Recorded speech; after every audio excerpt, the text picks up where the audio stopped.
हे काँग्रेसवाल्यांनी केलं. अरे भिकारी लोक आहे ती, यांच्या नादाला लागू नका तुम्ही. कोणी ते आता फिरते तिकडं, दुसरं काही कामच राहिलं नाही त्यांना. दुसरीकडे कोणी काही बोलवत पण नाही. मी इकडं आलो म्हणजे गोपीचंद पडळकरला बोलवलं नाही.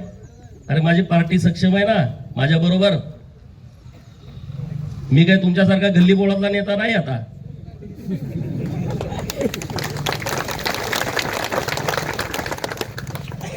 अरे ह्या गोपीचंद पडळकरचा सन्मान भारतीय जनता पार्टीनं देवाभाऊने केला. हा गोपीचंदचा सन्मान नाही.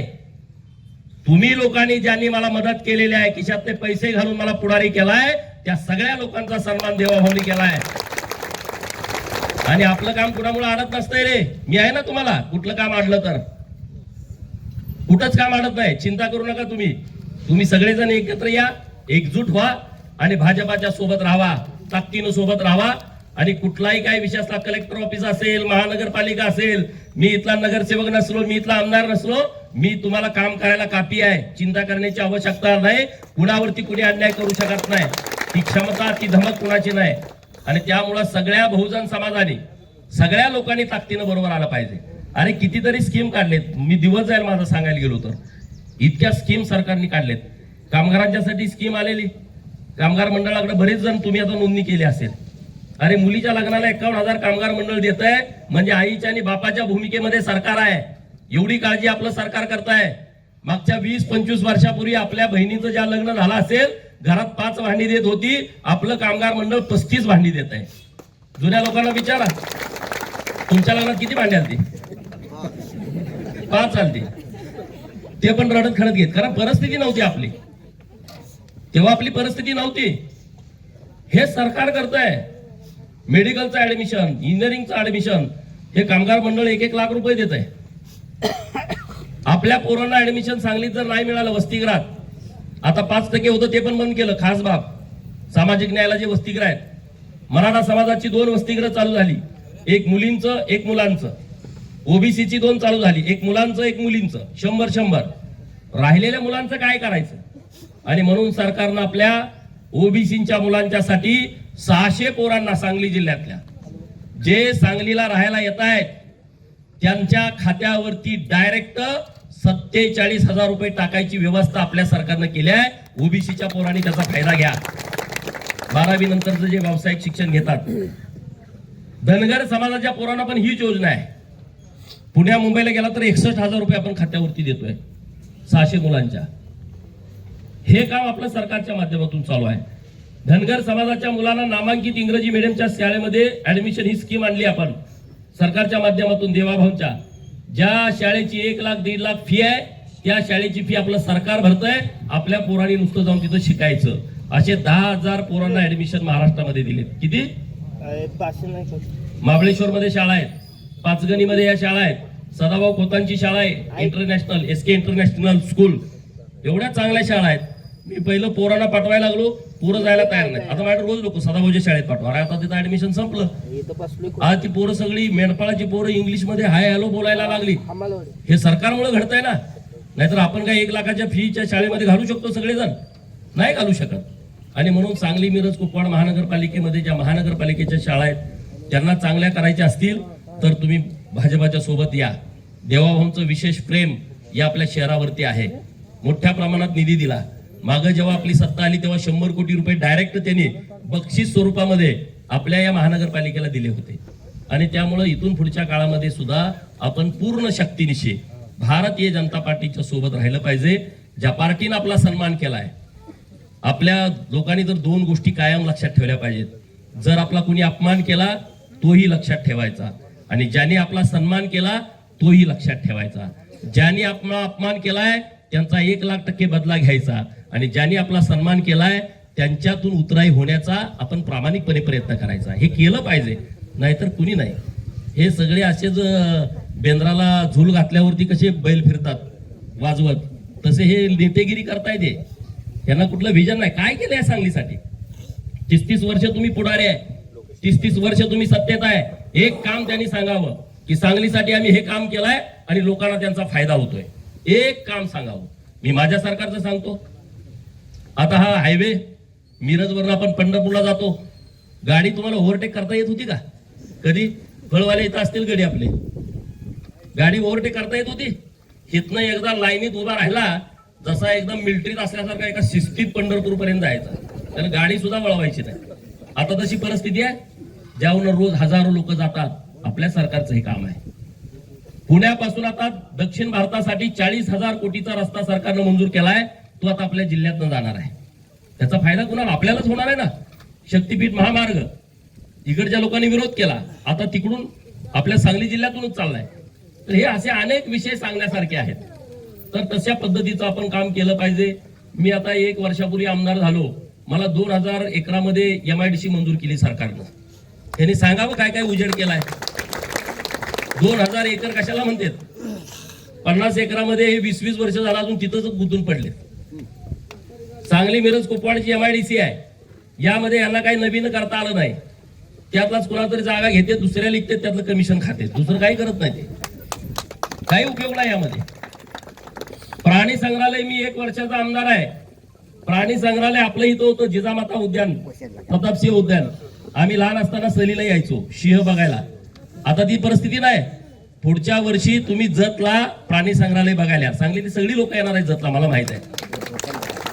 106 कोटी रुपये सरकारनं मला दिलेले आहे.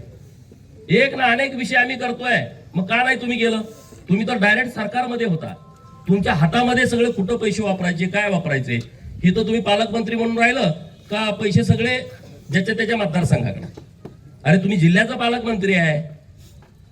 घरामध्ये आई वडील सगळी मुलं सारखी पाहिजेत ना. त्यांना तसली भानगडच नाही. जे काही मिळेल ते धापून घेऊन जायचं. मग आम्ही असं केलं ना, आम्ही तसं केलं. अरे कोण पण मेंढक्याच्या हातात जर पालकमंत्री पद दिलं आणि मग त्याला सांग तो करून टाकलं ना डेव्हलप सगळं, त्याला काय बुद्धी लागते काय परत? मग एकदा सत्ता ताब्यात असल्यानंतर काय कशाला काय लागतंय? तुम्हाला काही करता आलं नाही. सांगली मागं पण यांच्या ताब्यात दिली. त्या काळ्या खनीचं काम मी गेले 20 वर्ष बघतोय. आता कुठं तर तिथं पेविंग ब्लॉक टाकले. 20 वर्षापूर्वी घोषणा, काळ्या खनीचं सुशोभीकरण करणार. अरे वास मारतय तिथं. आहे का नाही परिस्थिती? किती वर्ष झाली?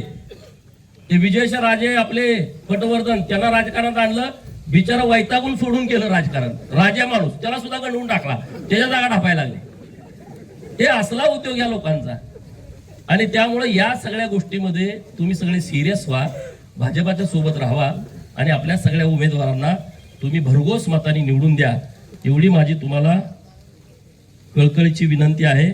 हे सोपं काम नाही, हे फार मोठं काम आहे. आणि त्यामुळं सांगलीमध्ये हे जे फिरतायत का नाही, मी आता लय नावं घेत नाही, आणि पेटल रान हे दारात बसतेत रे येऊन, देवाभाऊंच्या दारात. हे जे रुबाब, आम्ही असं आहे, आम्ही तसं आहे. मी आता त्यात खोलात जात नाही. 12 नंतर, रात्री 1 नंतर देवाभाऊ मला भेटायचं आहे. आणि इकडे रुबाब, मी असं करेन, मी तर. अरे तुमच्या हातात काय आहे? संडास बांधायसाठी तुमच्याकडे निधी देऊ शकता का तुम्ही? सांगलीला लोकांना भूल तापा मारताय काय तुमच्याकडं? गल्ली बोळात फिरताय. 15 दिवस झालं मी बघतोय गल्ली बोळात, इकडं तिकडं, अमुक तमुक, ह्याची मतं द्या, त्याची मतं द्या. अरे लोकांनी तुम्हाला ओळखलंय, तुमच्याकडे काय विजन आहे? सांगली मिरज कुपवाड महानगरपालिकेतल्या सगळ्या लोकांनी भारतीय जनता पार्टीची एक हाती सत्ता या महानगरपालिकेवरती आणली पाहिजे. आणि जो गावाकडचा माणूस आहे तो सांगलीमध्ये राहतोय, त्याची जबाबदारी डबल आहे. सांगलीमध्ये तर विकासाचं काम केला, गावाकडे रस्ते कुणी दिलेत? 10 वर्षापूर्वी रस्ता होता गावाला जायला, प्रत्येकाच्या गावाचा. मी एकाच नाही बोलत, मी एकदम अधिकारवाणी ठाम का बोलतोय, मला माहित आहे देवाभाऊने काय काम केलंय गावागावामध्ये.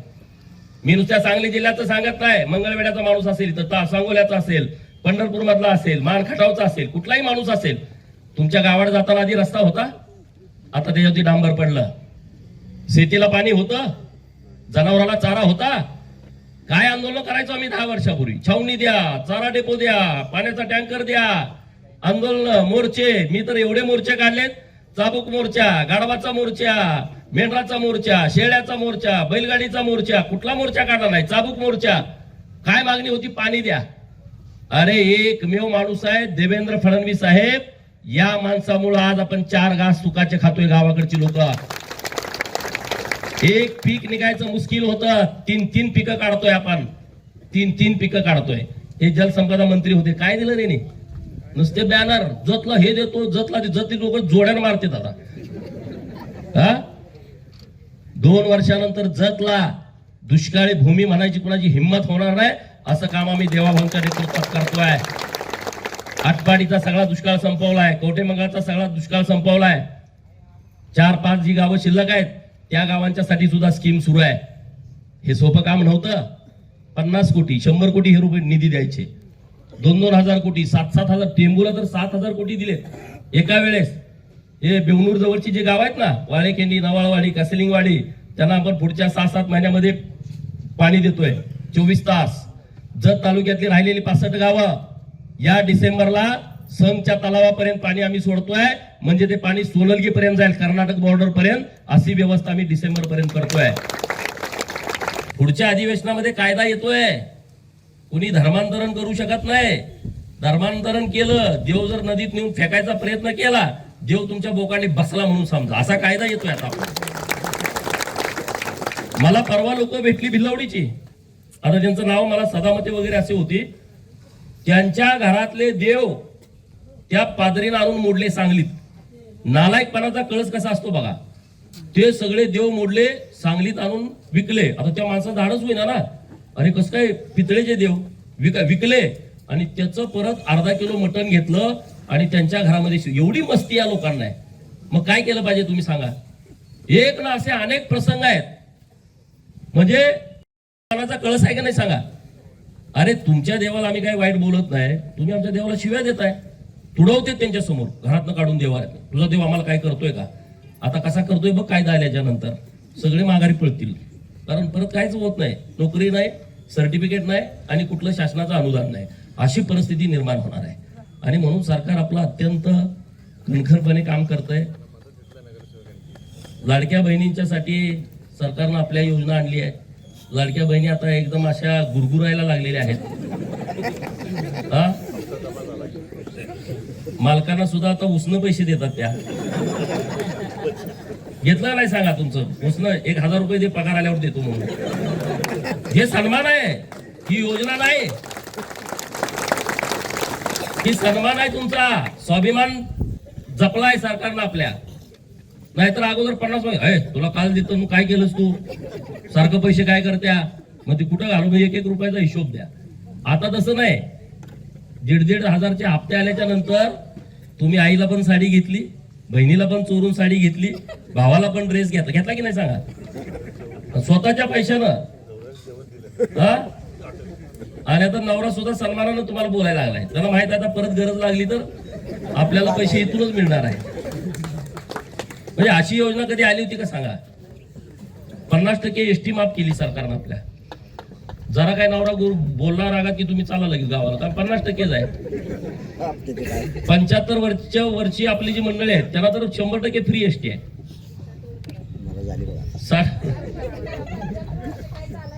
नाही त्यांना तुम्ही घरात बसवताय म्हणून ते जरा फिरून येतात, सांगलीला वगैरे येतात. कवठेमंगळचे बाबा एकदा मला भेटले, मी म्हणून सांगलीला चालू म्हणून का, जरा फिरून येतो, हवा पाण्यात करून. म्हणलं का तिकीट नाही काय नाही, जरा फिरून येतो ना, पावभाजी खाऊन येतो, पुरी भाजी खाऊन येतो सांगलीतनं फिरून.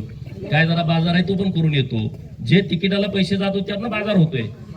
महिलांना काय भांडायची गरज नाही, आम्हाला तुमच्यातलं द्या म्हणून. आम्हाला शेतकरी पेन्शन आहे की, शरणा पण आहे पेन्शन.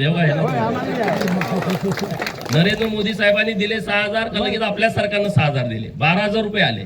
आता अवकाळीमध्ये एवढा पाऊस पडला, त्यामध्ये पण आपल्या खात्यावरती मोठ्या प्रमाणात पैसे आलेले आहेत. असं खूप चांगलं मदत सरकार आपल्या बाजूने करतंय. आणि भारतीय जनता पार्टी केंद्रात आहे, राज्यात आहे, त्यामुळे इथं सुद्धा जोरात आपल्याला महानगरपालिका आणावी लागेल. जर तुम्ही त्रिशंकू महानगरपालिका केली, त्याचा फायदा तुम्हाला होणार नाही, त्याचा फायदा या पुढाऱ्यांना होणार आहे, दुसरं काही होणार नाही. आणि त्यामुळे सांगली शहरातल्या लोकांनी याचा विचार करावा, एवढीच विनंती करतो आणि थांबतो.